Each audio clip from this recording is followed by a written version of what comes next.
The International Space Station may have its days numbered. NASA says it will only fund the ISS until 2028, at the latest, so that it can focus its resources elsewhere. Among other things, the space agency says it wants to focus on its goal of taking humans to Moon's orbit, which is also known as cislunar space, ahead of going to Mars in the 2030s.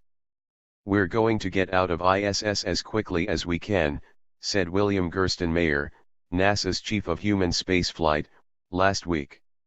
"Whether it gets filled in by the private sector or not, NASA's vision is we're trying to move out." Gerstenmaier made those comments during a meeting of NASA's Advisory Council at Johnson Space Center, according to an in-depth report by Ars Technica. NASA's budget, now about $3 billion annually, is expected to rise to about $4 billion by 2020. But this still isn't enough to keep both projects going, and the agency hopes private companies will take over its role.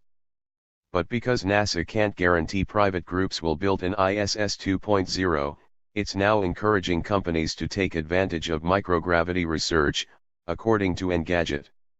NASA Administrator Charles Bolden has also asked the government to give tax incentives to companies testing in zero-G to help bolster the research.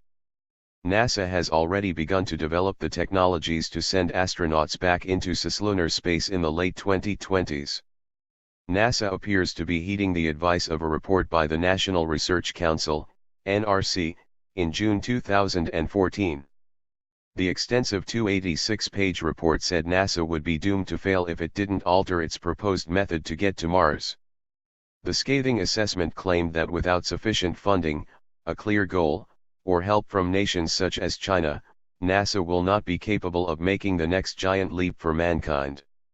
In its report, the NRC examined 3 options for getting to Mars, and said 2 that included a return to the Moon first to test key technologies were favorable. One idea on the table is that, after the ISS has been decommissioned, NASA would create a gateway spacecraft in lunar orbit. Astronauts would be able to visit the station, and carry out sorties to the Moon. It could potentially also be used as a stopping-off point for fuel and resources, on the way to Mars.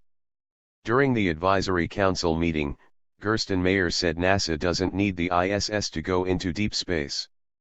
"We gave industry a 10-year horizon," he said, adding he's not sure industry will be ready to take on the ISS.